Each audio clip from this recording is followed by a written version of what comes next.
ஏனென்றால் நான் ரிங்கல் தௌபை என்று சொல்லப்படுகிற ஒரு மிஷினரி மயிலாடியில் ஒரு ஊழியத்தை செய்திருக்கிறார்.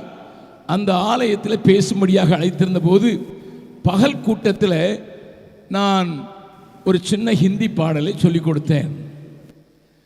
அந்த பாடலை கற்றுக்கொண்ட ஒரு வாலிபன் கன்னியாகுமரியில் ஒரு சின்ன இந்த சிப்பிகள் செய்கிற ஒரு ஷாப்பை நடத்தி வருகிறவர், பக்கத்தில் அதே மாதிரி இந்த சங்கு மற்ற காரியங்களை விற்கிற ஒரு குஜராத்தி மனுஷன் அங்கே இருந்ததினால அவனை பார்த்து எனக்கும் ஹிந்தி தெரிந்து விட்டது என்று சொல்லி நான் சொல்லிக் கொடுத்த பாடலை சொல்லும்போது அந்த மனிதன் அழ ஆரம்பித்திருக்கிறான். ஒரு சின்ன பாடல் என்ன செய்யும் என்பதற்காக அதை சொல்ல விரும்புகிறேன்.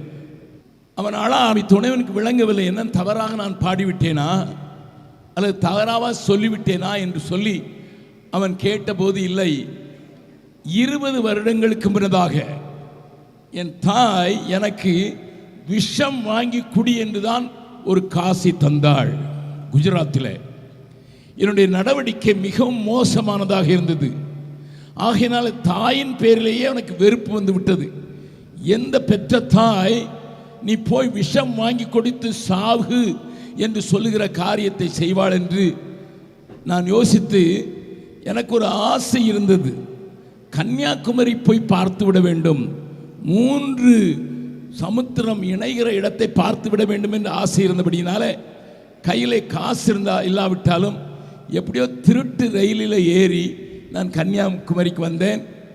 இந்த கடலையெல்லாம் பார்த்தபோது சாக வேண்டும் என்ற எண்ணம் இல்லாமல் போய்விட்டது. ஏதோ கொஞ்சத்தை வைத்து நான் சின்ன வியாபாரம் பண்ணி என்னையும் என்னுடைய குடும்பத்தையும் பார்த்து வருகிறேன்.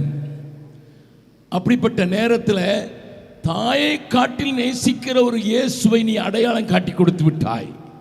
இந்த ஹிந்தி பாடல் தாயை காட்டிலும் என்னை நேசிக்கக்கூடிய, தாய் மறந்தாலும் நான் மறக்க மாட்டேன் என்று சொல்கிற ஒரு தேவன் எனக்கு காண்பித்து கொடுத்து விட்டார். ஆகையினால் தான் அழுகிறேன் என்று சொல்லி உடனடியாக அந்த தம்பி எனக்கு பீகாருக்கு ஒரு கடிதத்தை எழுதி, ஐயா அண்ணன் ஒரு புதிய ஏற்பாட்டை உடனடியாக ஹிந்தி மொழியில் அனுப்புங்கள் என்று சொன்னபோது நான் அவருக்கு அனுப்பினேன்.